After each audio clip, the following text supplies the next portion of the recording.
The conference chamber stretched wider than any building on most worlds, its crystalline walls refracting light from 3 different suns. David Wu adjusted his collar and tried not to look impressed. Around the circular table sat representatives from 40 different species, each one older and supposedly wiser than humanity. The Velnari delegation occupied the largest section, their silver skin catching the light as they whispered among themselves. Across from them, the Torgesh shifted their massive frames, clearly bored with the proceedings. Admiral Patricia Hayes stood behind David, her uniform crisp despite the long journey through hyperspace. She had insisted on standing rather than sitting, an old military habit she refused to break. Her eyes tracked every movement in the room, cataloging potential threats and exits. Old habits died hard, especially for someone who had commanded warships since before first contact. The Velnari Prime Speaker finally acknowledged their presence. His voice carried across the chamber without any visible amplification, smooth and condescending. Ambassador Wu, we have reviewed your application for membership in the Galactic Council. Your species shows promise despite your late arrival to faster-than-light travel. David kept his expression neutral. Late arrival. As if humanity had been lazy rather than simply unaware that the rest of the galaxy existed. We appreciate the Council's consideration. Your fleet is quite modest, another voice chimed in. This came from a Quillan representative, her feathers ruffling with what might have been amusement. 30 ships. We haven't seen such a small expeditionary force in centuries. Murmurs rippled through the chamber. David heard the word quaint repeated several times in various languages, his translator earpiece working overtime. Patricia's jaw tightened behind him, but she remained silent. They had expected this reaction. We believe in quality over quantity, David replied carefully. The Torgesh ambassador let out a sound that might have been laughter. His species stood nearly 3 meters tall, built like living tanks. Quality. Yes, we've heard this from younger species before. You'll learn that in space, numbers matter more than you think. David opened his mouth to respond, but the Prime Speaker raised one long-fingered hand.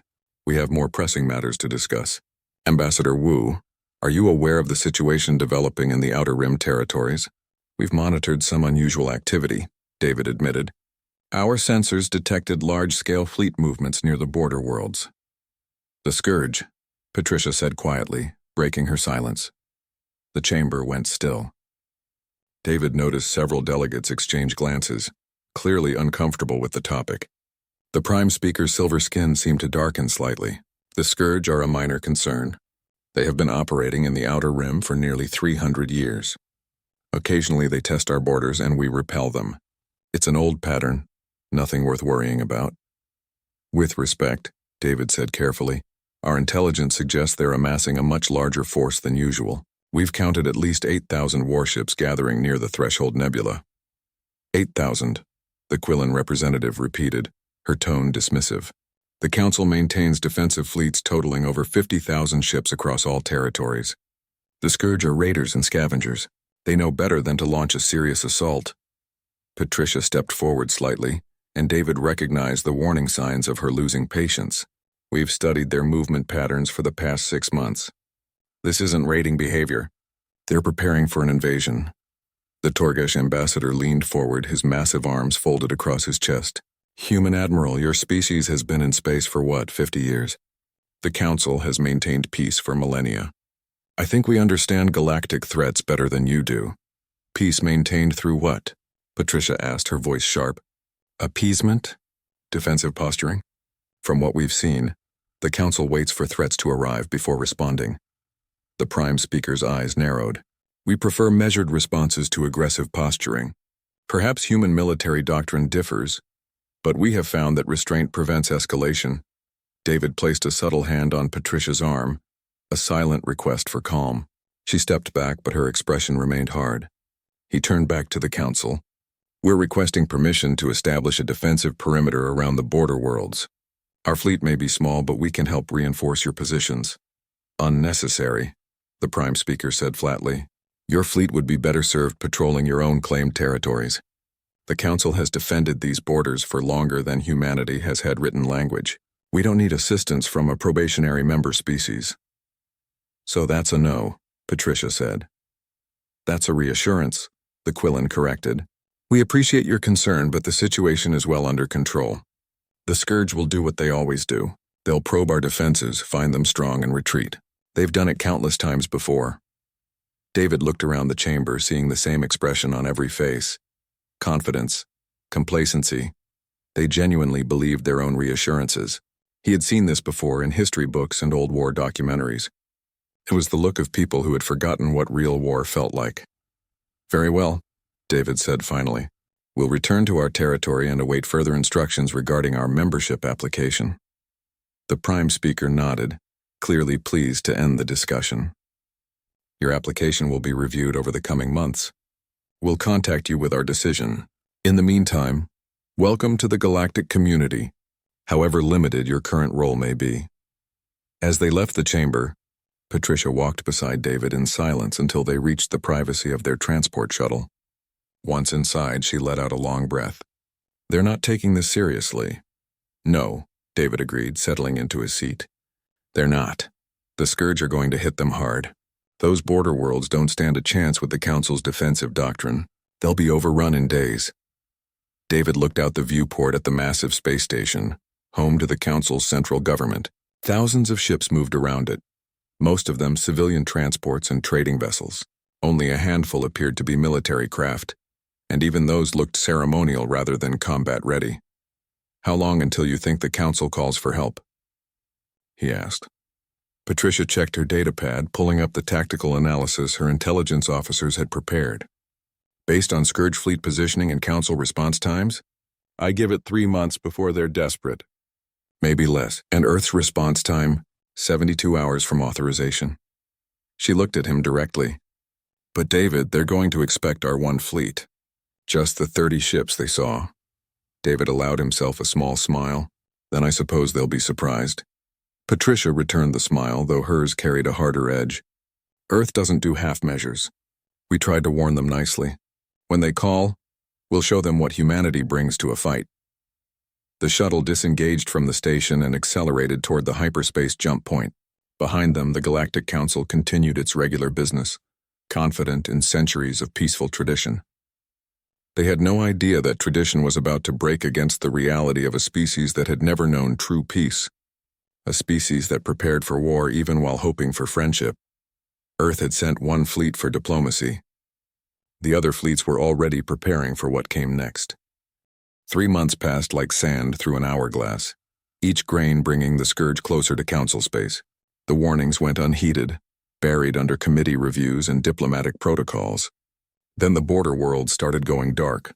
The first transmission came from Velnari Prime at 0300 hours, Galactic Standard Time. The distress signal broke through every channel simultaneously, overriding regular communications across Council space. Patricia Hayes heard it in her quarters aboard the battleship Defiant, pulling her from shallow sleep into immediate alertness. By the time she reached the command deck, the Situation Room had already compiled preliminary reports. 8,000 Scourge warships confirmed, her tactical officer reported, pulling up holographic displays that showed enemy positions in red. They hit the border world simultaneously, overwhelming defensive positions within hours. The Velnari Third Fleet attempted to respond and got cut to pieces. Council estimates they've lost 40% of their forward military assets. Patricia studied the tactical map, watching red markers spread deeper into Council territory like a virus. The Scourge weren't raiding this time. They were conquering. Velnari Prime itself, under direct threat. The Scourge main battle group is burning hard toward their homeworld. Current projections show arrival in 72 hours. The Council's defensive fleets are scattered, trying to protect multiple worlds simultaneously. They're spread too thin. They're panicking, Patricia observed. The Council's ships moved erratically across the display, responding to each new threat without coordination or strategy. Centuries of peace had left them unprepared for real warfare. "Any word from Earth?" Official communication from the Council came in 20 minutes ago. They're requesting immediate military assistance from all member species, including probationary members. Her communications officer pulled up the message. They specifically mentioned Earth's fleet. Patricia almost laughed. After 3 months of dismissing human concerns, the Council now came begging for help. She wondered if they remembered their own condescending words about humanity's modest 30-ship fleet. "Send response." Tell them fleet deployment has been authorized. Arrival in 72 hours. Just our fleet, Admiral? That's what the message says, Patricia replied, allowing herself a slight smile. Send it. The message transmitted, and Patricia turned her attention back to the tactical situation. 72 hours would put human forces at Velnari Prime exactly when the Scourge arrived. Perfect timing for maximum impact. She pulled up the deployment order she had been refining for 3 months ever since they left Council space. Begin jump sequence, she ordered, and send the signal to Fleet Command. Authorization code Haze 77 Alpha. Code confirmed, her communications officer replied. Then he paused, reading something on his screen. His eyes widened. Admiral, I'm receiving acknowledgement from multiple fleet commands. Not just our fleet. I know, Patricia said calmly. Across Council space, the emergency transmission sparked frantic preparations. The Velnari government evacuated non-essential personnel from their homeworld, while their military scrambled to form defensive lines. The Quillen pledged support, though their nearest fleets were days away. The Torgish offered ground forces, but without naval support they would arrive too late to matter.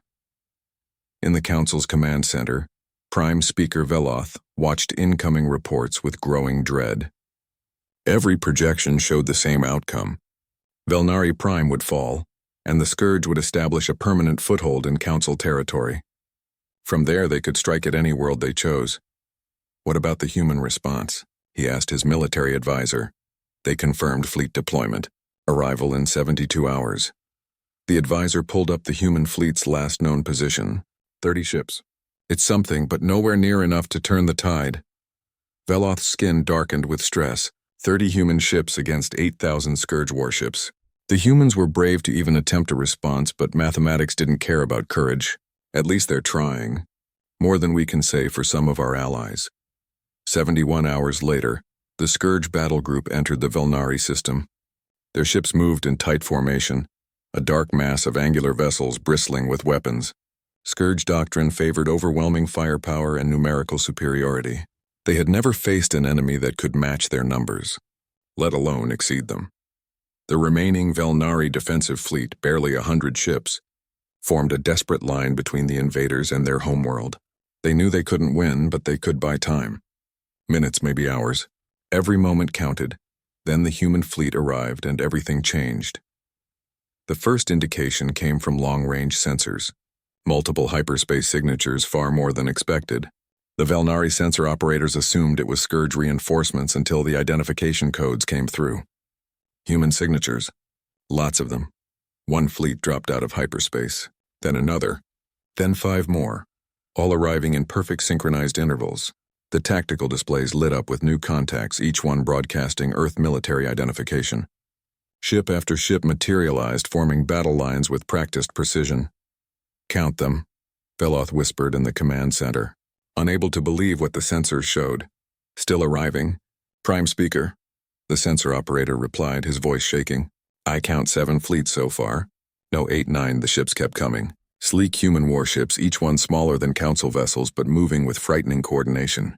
They arranged themselves in a complex formation that made the Scourge battle group look disorganized by comparison. Final count, the operator finally reported. 12 fleets, 386 warships total. The command center fell silent. 386 ships. More than triple what the Scourge had brought. More than the entire defensive force the Council had managed to assemble at Velnari Prime. They didn't send one fleet, someone whispered. They sent everything. Veloth stared at the display, watching the human formations settle into position between his homeworld and the Scourge.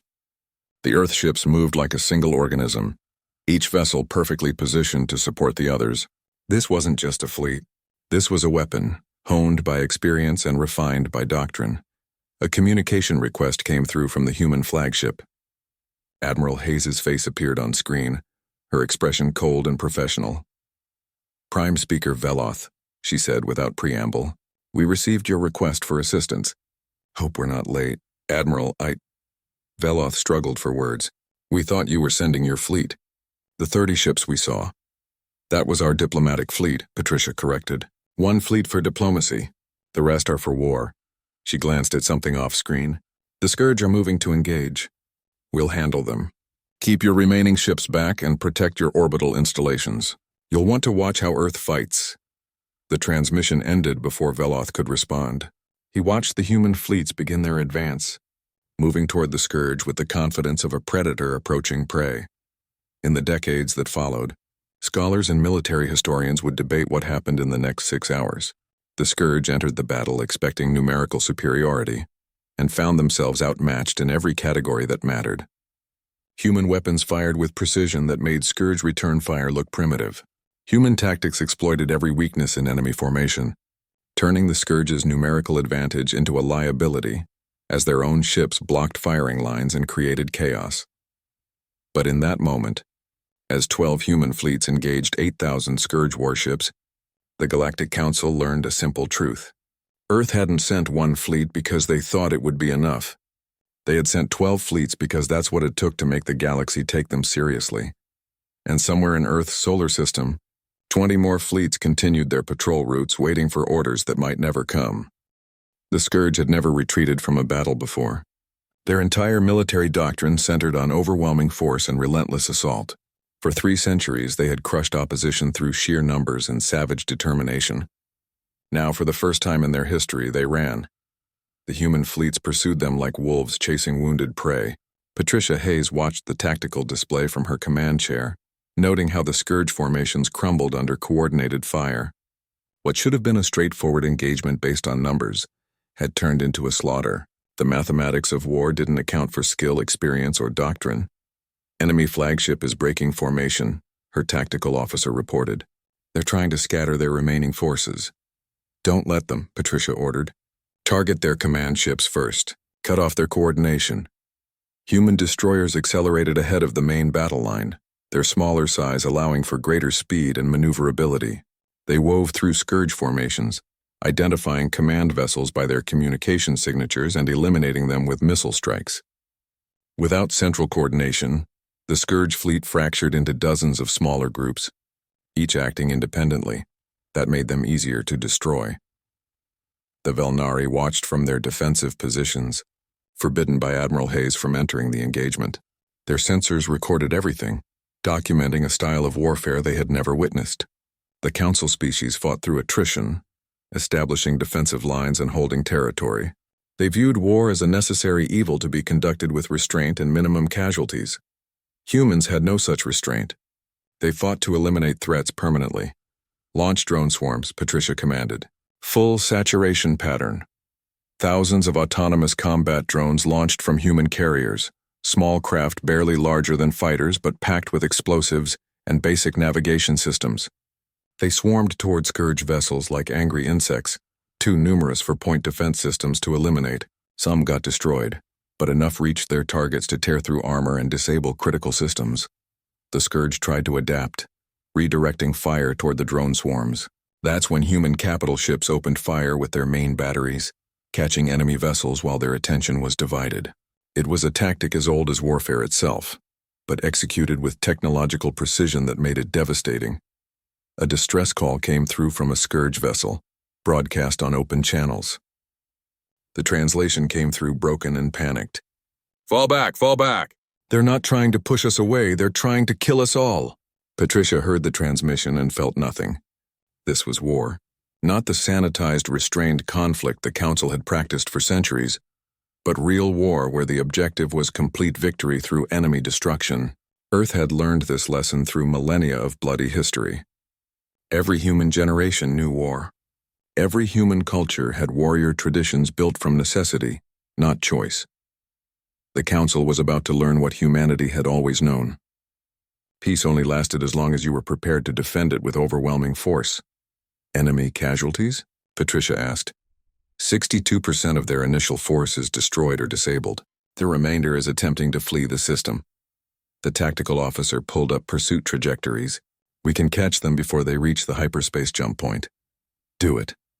"I want prisoners, but only from ships that surrender. Anyone still fighting gets no mercy." The human fleets adjusted course, cutting off escape routes with practiced efficiency. 3 Scourge vessels lowered their shields and transmitted surrender codes. The rest continued trying to flee, and human weapons reduced them to debris without hesitation. By the time the battle ended, 6 hours after it began, the Scourge had lost 84% of their invasion force.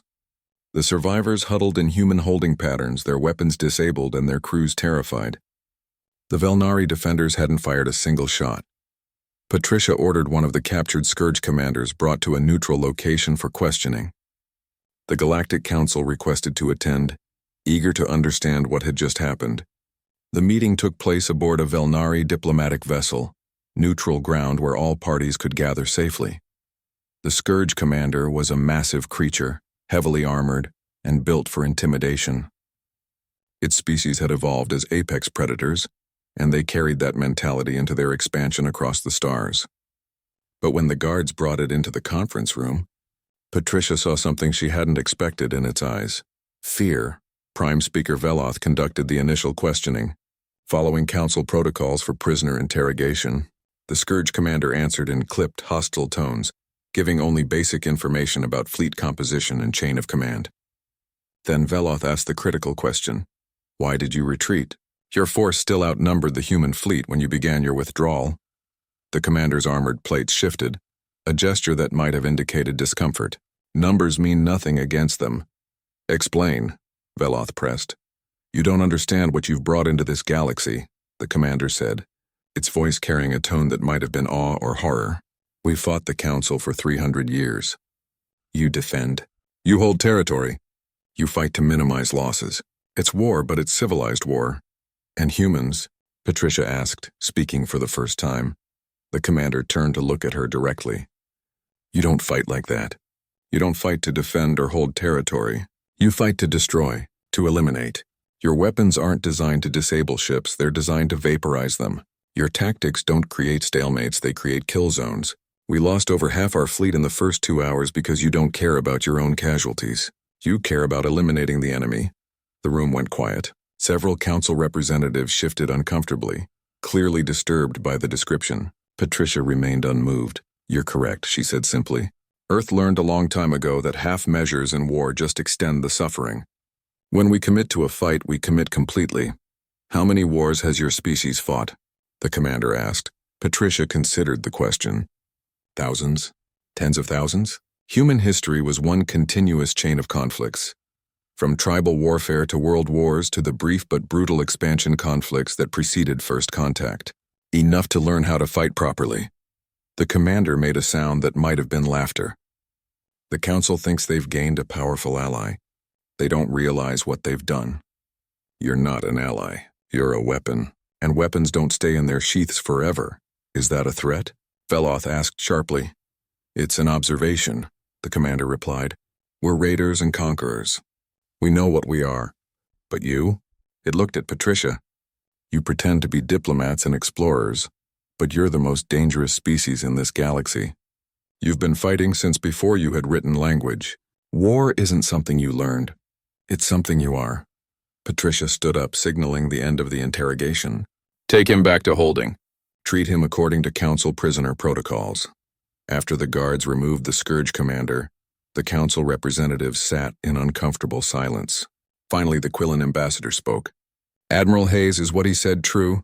About human military history?" "Every word," Patricia confirmed. "Earth has been at war with itself for its entire history. We've had periods of peace, but they never lasted long. We learned warfare not by choice, but by necessity. Every advance in our technology came with military applications. Every generation refined the lessons of the previous one." "That's horrifying," the Quillen said quietly. "That's survival," Patricia corrected. "And it's why your border worlds are still standing instead of burning." The Scourge understood something you haven't yet. When Earth commits to a fight, we don't fight to win territory or political advantage. We fight to end the threat permanently. She moved toward the exit, then paused.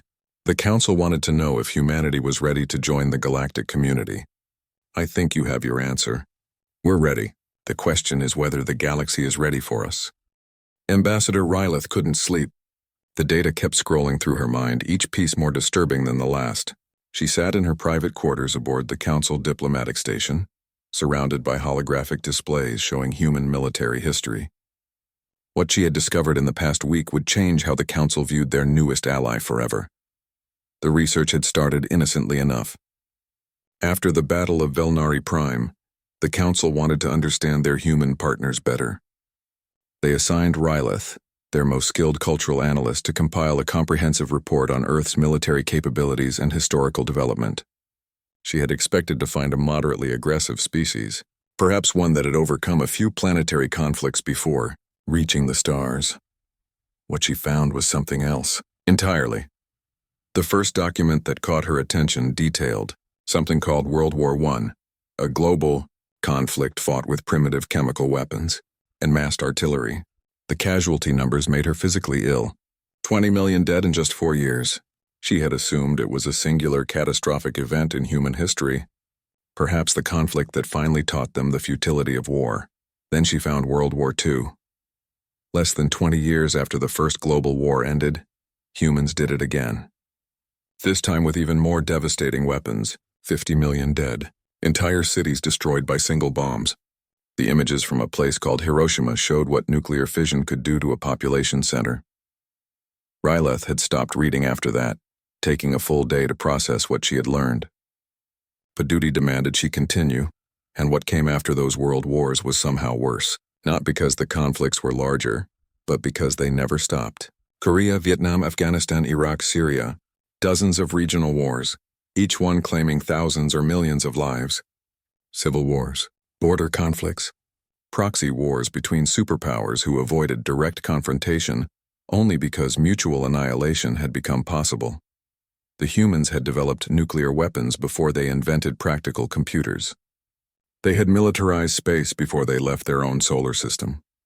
Their International Space Station, built as a peaceful research facility, had originally been conceived as a military platform until cooler heads prevailed. Every major technological advancement in human history came with military applications. Jet engines, radar, satellites, GPS navigation, the internet itself, all of them developed with military funding and military purposes. Even their medical advances often came from treating battlefield injuries and developing better ways to keep soldiers alive. Rylith pulled up a comparison chart she had created. The Velnari had been spacefaring for 6,000 years. In that time, they had fought 3 major wars. The Quillen had 9 conflicts in 8,000 years of recorded history. The Torgesh, the most aggressive of council species, had warred continuously for about 2 centuries before achieving stable peace 3,000 years ago. Humans had been spacefaring for barely 50 years. In that short time, they had fought 4 separate conflicts with rival colonies and political factions. But their planetary history showed something staggering. 10,000 years of recorded warfare, not 10,000 years with some wars scattered throughout. 10,000 continuous years where humans fought humans somewhere on their planet. The species had never known global peace. Not once in their entire history. Rylith compiled her findings into a formal report and requested an emergency session with the full council. They gathered in the main chamber, expecting perhaps an analysis of human tactical doctrine or fleet capabilities. Instead, Rylith presented them with a cultural profile that challenged everything they thought they knew about warfare and civilization. "Members of the council," she began, her voice steady despite her nervousness, "I've completed my analysis of human military history and development. What I'm about to present may be difficult to accept, but I've verified every detail through multiple sources, including human historical databases they've willingly shared with us. The holographic display activated, showing a timeline of human history. Red markers indicated conflicts, technological developments, and major cultural shifts. The amount of red made several representatives gasp. Humanity's entire recorded history is one of continuous warfare," Rylith explained. "They have never experienced lasting global peace. Their longest period without major conflict lasted 53 years. Most of their peace periods are measured in decades at most, often less. Surely that changed once they unified their world government," the Torgesh representative suggested. "Most species find peace after planetary unification." "Earth still doesn't have a unified world government," Rylith replied. "They have over 200 separate nations, each with varying levels of autonomy and military capability. They achieved space travel and faster-than-light technology, while still politically fragmented. Their unity for space exploration came through treaties and cooperation, not conquest or merger." Prime Speaker Veloth studied the timeline with growing concern. How did they survive this? Continuous warfare should have destroyed their civilization multiple times over, especially once they developed weapons of mass destruction. That's the remarkable part, Rylith said. They did nearly destroy themselves. Multiple times. They developed nuclear weapons during their Second World War and used them against enemy cities. Within years, multiple nations possessed these weapons. They came within minutes of global nuclear war at least 3 times that we know of. Each time they pulled back from the brink, but only barely. She pulled up images of human cities. Modern, clean, prosperous. Despite this history of violence, or perhaps because of it, humans developed incredible resilience. They rebuilt after every war. They adapted after every conflict. Their technology advanced not in spite of warfare, but because of it. Military necessity drove innovation. The Quillen ambassador raised a wing. What about their culture? Surely centuries of warfare created a violent, aggressive society. That's what I expected to find, Rylith admitted. But human culture is far more complex. Yes, every human culture has warrior traditions and military history, but they also develop strong traditions of compassion, art, philosophy, and peaceful cooperation. They're not violent by nature. They're adaptable. War shaped them, but it didn't define them. She displayed human music, literature, and art, works created during times of terrible conflict that spoke of hope, peace, and human dignity. They created beauty even while destroying each other. They wrote poetry in trenches. They painted murals in bombed cities. They composed symphonies between battles. The same species that created weapons of mass destruction also created works of art that moved me to tears. The chamber fell silent as representatives absorbed this information. Finally, Veloth spoke. What does this mean for the Council? For our alliance with Earth? Rylith took a deep breath. It means we need to fundamentally reconsider our understanding of humanity. We viewed them as a young, somewhat aggressive species with a modest military capability. The battle at Velnari Prime proved their military power. But this research shows something more important. Humans don't view war the way we do. Explain, Veloth commanded. For Council species, war is an aberration, a terrible but rare necessity when diplomacy fails. We fight to restore peace, and we conduct warfare with restraint because we remember how terrible it is. Rylith pulled up comparative casualty statistics. Humans have never forgotten how terrible war is. They live with that knowledge constantly, but they don't fight to restore peace. They fight to prevent future wars. They fight to eliminate threats, permanently, because their history taught them that half measures just delay the next. Conflict. That's the Scourge Commander's warning, the Torgesh representative realized. He said humans aren't an ally, they're a weapon. He was right, but not in the way he meant, Rylith said. Humans are the most dangerous military force in the galaxy, not because they love war, but because they understand it better than any of us. They've spent 10,000 years perfecting the art of warfare while simultaneously trying to escape it. That contradiction defines them. Veloth's skin darkened with concern. How many fleets does Earth actually possess? The Scourge Commander asked Admiral Hayes that question, and she avoided answering. Rylith pulled up the final piece of her research. Intelligence estimates based on Earth's industrial capacity, shipyard capabilities, and military personnel numbers. The projection made several representatives leave their seats in shock. Based on observable data, Earth maintains between 35 and 50 full combat fleets. They sent 12 to Velnari Prime. That means they kept at least 23 fleets in reserve, protecting their home system and other strategic interests. 50 fleets, someone whispered. That's nearly equal to the Council's entire combined military. And they built all of it in less than 50 years, Rylith added. Their industrial capacity is staggering. They can replace losses faster than we can. They're not building ships for prestige or defense. They're building them because their entire history taught them one lesson over and over. Be prepared for war always, because peace never lasts. The Council chamber erupted in debate, but Veloth silenced them with a gesture. He looked at Rylith directly. What's your recommendation, Ambassador? Should we fear our new allies? Rylith considered carefully before answering. No, Prime Speaker. We should respect them. Humans don't want to conquer the galaxy. If they did, they would have started already. They want what they've always wanted. Peace. But they've learned that peace requires strength, and they've become very good at being strong. We asked for their help and they came. That tells me everything I need to know about their intentions. She paused, then added quietly, but we should never forget what they're capable of. The Scourge learned that lesson at Velnari Prime.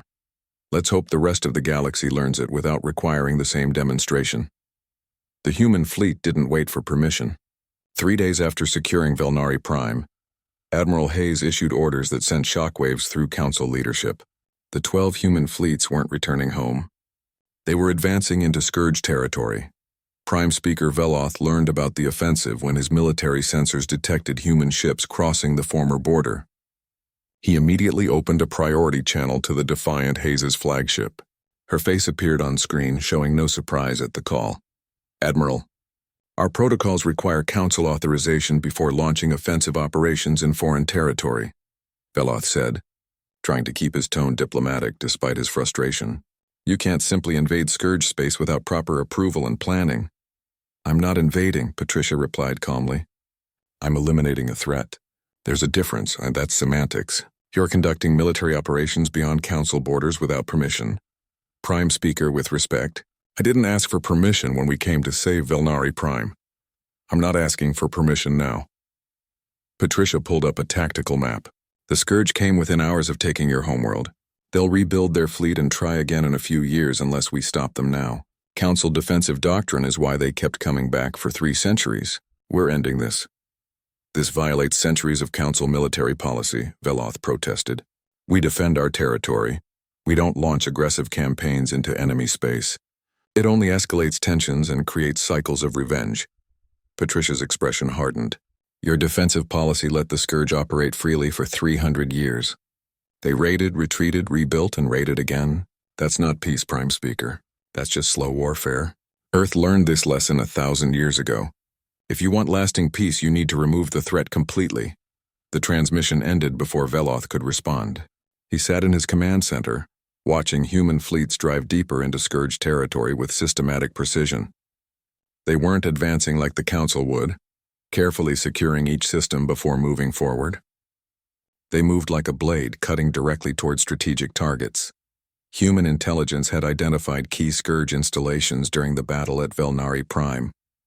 Shipyards, weapons manufacturing facilities, military command centers, and resource extraction operations. Patricia's fleet struck these targets with devastating efficiency, bypassing defended worlds to hit infrastructure. The Scourge attempted to mount a defense, pulling ships from garrison duties to protect their industrial base. That's when they discovered the second layer of human strategy. The Earth fleets weren't just destroying installations.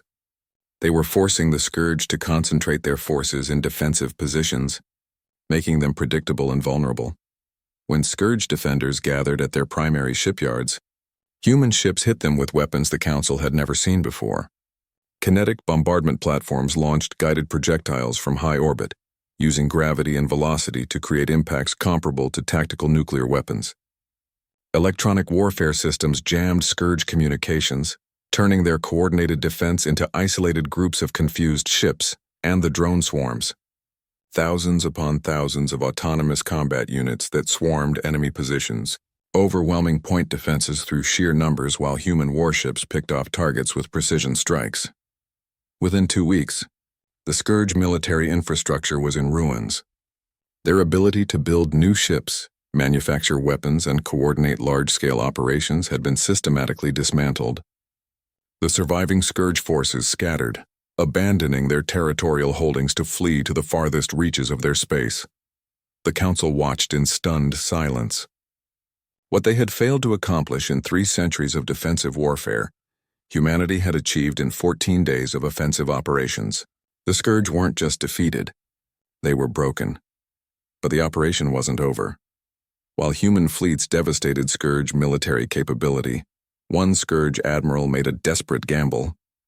He gathered every remaining ship he could find, nearly 600 vessels, and sent them through an unmonitored hyperspace route toward Earth itself. If they couldn't defeat the human fleets, they would strike at the human homeworld. The Scourge admiral had studied the Battle of Velnari Prime carefully. Humans had sent 12 fleets away from their territory. That suggested Earth was lightly defended, perhaps relying on its distance from Council space for safety. A bold strike at the human homeworld might force Hayes to recall her fleets and end the offensive. The Scourge Force dropped out of hyperspace at the edge of Earth's solar system. Weapons charged and ready for a lightning assault. The Admiral expected to find a handful of defensive platforms and maybe a small garrison fleet.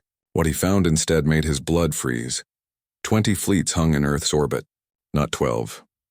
20. Each one comparable in size to the forces that had shattered the Scourge invasion at Velnari Prime.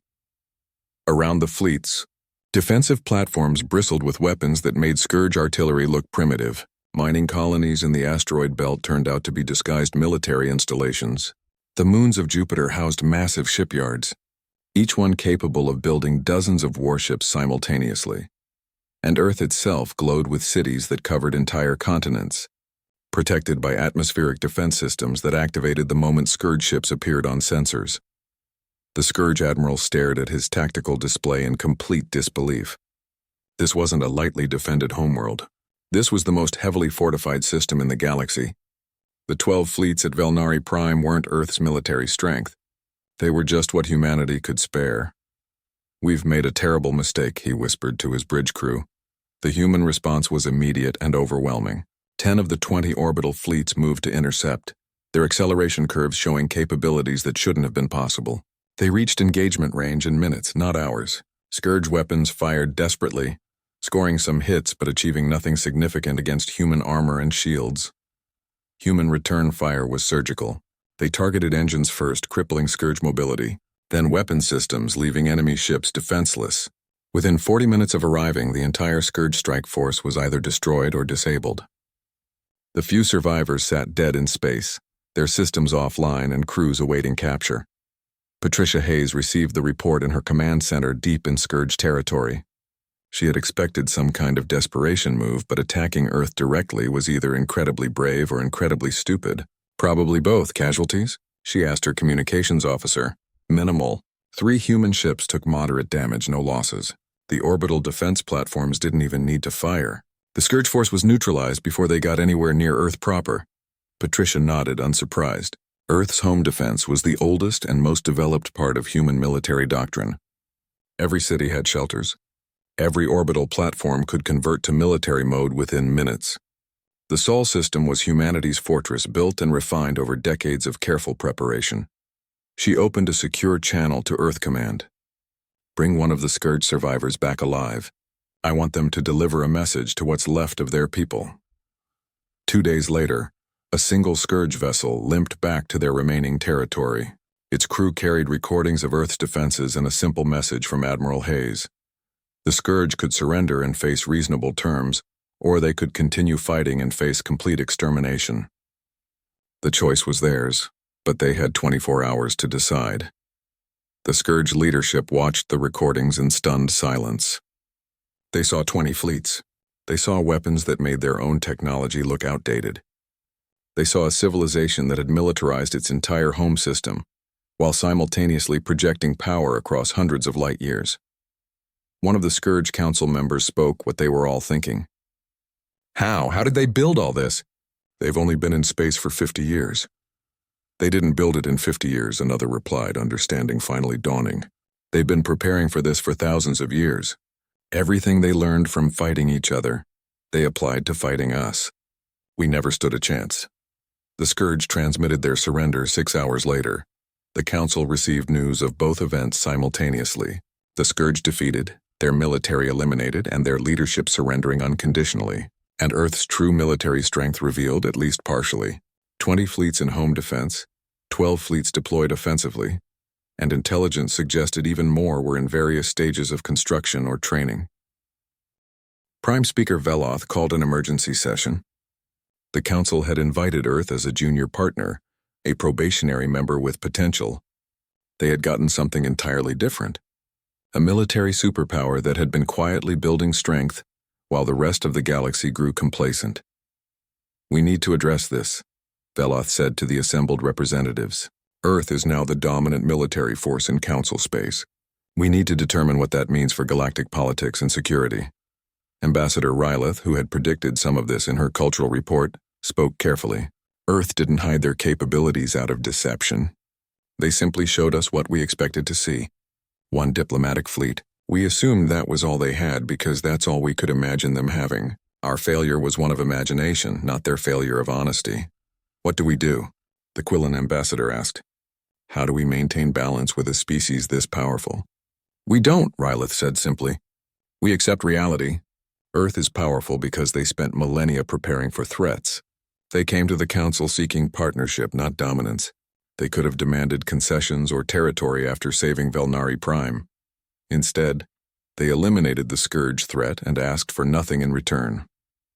That tells us everything we need to know about their intentions.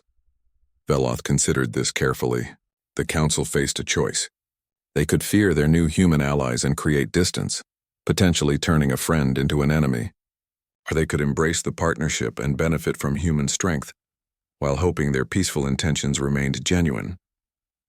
We'll offer Earth full Council membership, Veloth decided, not probationary, full voting rights and complete military autonomy.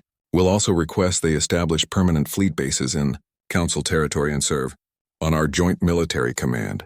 That's a significant amount of power to grant, the Torgesh representative warned. They already have the power, Veloth countered. We're just acknowledging reality. Better to work with them than against them. The formal ceremony took place 3 months after the Scourge surrender. Representatives from every Council species gathered in the Grand Assembly Hall, a structure that had witnessed treaties and alliances for over 4,000 years. Today, it would witness something unprecedented. Earth accepting full membership not as a junior partner, but as an equal with unprecedented military authority. David Wu stood before the assembled council, wearing the formal diplomatic uniform of Earth's United Nations Space Division. Admiral Hayes stood beside him, her presence a reminder of the military strength that had earned humanity this position. The ceremony itself was a formality. Everyone knew Earth had already become the dominant military power in Council space. This was just making it official. Prime Speaker Veloth rose from his seat, his silver skin reflecting the chamber's ceremonial lights. Earth has proven itself a valuable ally and capable defender of Council worlds. We offer full membership with complete voting rights, autonomous military authority, and a permanent seat on the Joint Defense Command. Do you accept these terms? We accept, David replied, his voice carrying clearly through the chamber. Earth pledges to defend Council space and work toward lasting peace throughout the galaxy. Formal words, carefully chosen by diplomatic teams on both sides. But David knew everyone was waiting for the real discussion. The one about what came next. Veloth gestured toward the Council table, where a seat had been prepared for Earth's representative. David took his position, officially becoming humanity's first full Council member. Then came the negotiations. We propose establishing permanent human fleet bases in strategic locations throughout Council space, Veloth began, pulling up a star map with suggested positions. These would serve as rapid response forces for any future threats. David studied the map carefully. We agree with one modification. We'd like to establish a joint training facility at Velnari Prime. Council species can send their military personnel to learn human, tactical doctrine and coordinate with our forces. A murmur ran through the chamber. The Quillen ambassador spoke up. You want to train our military in your methods? We want to make sure we can fight together effectively, Patricia clarified. The Battle of Velnari Prime showed what happens when forces aren't coordinated. Your ship stayed back while we engaged because we didn't have shared protocols. That needs to change. You're offering to share your military knowledge? The Torgesh representative sounded skeptical. Why? Because stronger allies make Earth safer, David explained. We don't want to be the galaxy's only defenders. We want partners who can handle threats without always needing human intervention. Teaching you our methods accomplishes that. The Council representatives exchanged glances, clearly surprised by the offer. They had expected humans to hoard their military advantages, not share them freely. Rylith, who had become Earth's primary Council liaison, smiled slightly. This matched what her research had shown about human nature. They valued strong allies over subordinate vassals. What about your fleet strength? Veloth asked the question everyone wanted answered. We've seen 12 fleets deployed offensively and 20 fleets in your home defense. How many fleets does Earth actually maintain? Patricia and David exchanged a look. They had discussed this question extensively with Earth Command. How much to reveal? How much to keep secret? In the end, They had decided on honesty, or at least partial honesty. Currently, Earth maintains 42 fully operational combat fleets, Patricia stated clearly. We have an additional 8 fleets in various stages of construction or training. Our industrial capacity allows us to replace losses and construct new vessels faster than any other species. The chamber went silent. 42 fleets, plus 8 more being built. The Council's entire combined military totaled perhaps 60 fleets across all member species. Earth alone matched their strength, and their construction capacity suggested that gap would only widen. That's an enormous military for a single species, the Quillen ambassador said carefully. Some might see it as aggressive. Some might, Patricia agreed. But Earth's history taught us an important lesson. We'd rather have excessive strength and never use it than need strength we don't have. We've seen what happens when threats appear and defenders aren't ready. We won't let that happen to us or our allies. What about limitations? Veloth pressed. The Council has treaties limiting fleet sizes and weapons development. Will Earth agree to similar restrictions? David shook his head. No, we'll accept transparency. We'll share our fleet positions and strength openly. We'll coordinate with Council forces and follow joint tactical doctrine. But we won't limit our ability to defend ourselves or our allies. That's not negotiable. The bluntness of the statement created tension in the chamber. Several representatives looked uncomfortable. They were accustomed to treaties built on mutual limitation and careful balance. Earth was refusing to play by those rules. Rylith stood, drawing attention from the assembly. Prime Speaker, may I speak? Veloth nodded, and Rylith addressed the Council directly. We're approaching this from the wrong perspective. We're trying to fit Earth into our existing framework. But that framework was built by species with very different histories. Earth will never agree to limitations on their military, because their entire existence has been defined by preparing for threats. Asking them to limit their defenses is like asking them to stop breathing. So we just accept an unlimited military buildup? The Quillen ambassador challenged. We accept a partner who takes security seriously, Rylith countered. Earth isn't building fleets to threaten us. They're building them because they genuinely believe more threats will come. And given their historical experience, can we really say they're wrong? The question hung in the air. The Scourge had been the first major threat in Council space for centuries. But who said they would be the last? The galaxy was vast and most of it remained unexplored. Unknown threats could exist beyond Council borders, waiting to be discovered. I have a question, Patricia said, breaking the silence. How many fleets can the Council mobilize in a real emergency? Not theoretical strength. Actual combat-ready forces you could deploy within a week. Veloth consulted with his military advisors before answering. Perhaps 20 fleets. Most of our forces are scattered across member territories on garrison duty. Full mobilization would take months. That's the problem, Patricia said bluntly. You're spread too thin because you're trying to defend everything simultaneously. If another threat appears somewhere you don't expect, you won't be able to respond quickly enough. That's why Earth maintains concentrated fleet strength. We can deploy anywhere in Council space within 72 hours. What are you suggesting? Veloth asked. A new defensive model, David explained. Council species continue maintaining territorial defense forces. But Earth provides rapid response capability. We station fleets at strategic locations throughout Council space, ready to deploy at the first sign of trouble. Your forces hold the line. We bring the hammer. Making Earth the military backbone of Council defense, the Torgish representative observed. Making Earth the insurance policy, David corrected. You maintain your own defenses. We provide backup when those defenses aren't enough. It's a partnership, not a takeover. The Council debated for hours, but eventually they agreed to Earth's terms. Full military autonomy in exchange for permanent defense commitments. The right to build unlimited fleet strength in exchange for transparency and coordination. Strategic bases throughout Council space in exchange for shared training and tactical knowledge. It wasn't a traditional alliance. It was something new, built around the reality that one species had become the dominant military power through preparation and capability, rather than conquest or diplomacy. As the formal agreements were signed and sealed, Veloth approached David privately. I need to ask, the 42 fleets you mentioned, is that really all of them? David considered lying, then decided Veloth deserved the truth. No, that's what we have deployed or ready for deployment. Earth Command keeps additional forces in reserve in various stages of readiness. We don't advertise exact numbers because we don't want potential enemies calculating our full strength. How many more? Veloth pressed. Enough, David said simply. Enough that if we ever deploy everything, it means we're facing an existential threat to the galaxy. The Council wanted to know if they should fear us. Here's the real answer. Don't give us a reason to show you what Earth looks like when we're truly mobilized. What you've seen so far is us being friendly.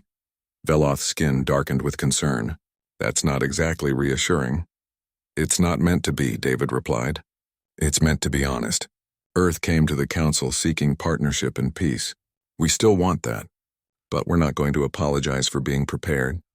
History taught us that the species who survive are the ones who prepare for war, even while hoping for peace. Patricia joined them, having completed the final military coordination protocols. Prime Speaker, there's something you should know. Earth shipyards are currently constructing 8 new fleets, as I mentioned. But those aren't replacements or expansions. They're routine production. We're always building new fleets because we assume we'll always need them. You're preparing for something, Veloth realized. Another threat beyond the scourge. We're preparing for anything, Patricia corrected. That's what military readiness means. Hope for the best, prepare for the worst, and never assume peace will last forever. The Council survived for centuries on defensive doctrine because you were lucky. The Scourge were never organized enough to be a real threat. But what happens when a threat appears that's organized, disciplined, and as technologically advanced as you are? Then we'll face it together, Veloth said firmly. Earth and the Council as true allies. That's what we're hoping for, David agreed. The ceremony concluded with public statements and diplomatic pleasantries. Earth had officially joined the Galactic Council with full rights and responsibilities. News spread across Council space within hours. Reactions varied from celebration to concern, but no one could deny the fundamental truth. The galaxy had changed. Earth had arrived not as a junior species seeking guidance, but as a military superpower built through millennia of hard experience. They came offering partnership and protection, backed by fleet strength that exceeded anything the Council had imagined possible. Some saw Earth as saviors. Others saw them as potential tyrants in waiting. But everyone agreed on one thing. The human message to the galaxy was clear. They had sent 12 fleets to prove they were serious. They maintained 42 fleets to prove they were prepared. And they kept building more because Earth had learned long ago that peace was something you earned through strength, maintained through vigilance, and defended through overwhelming force. The Council had wanted allies.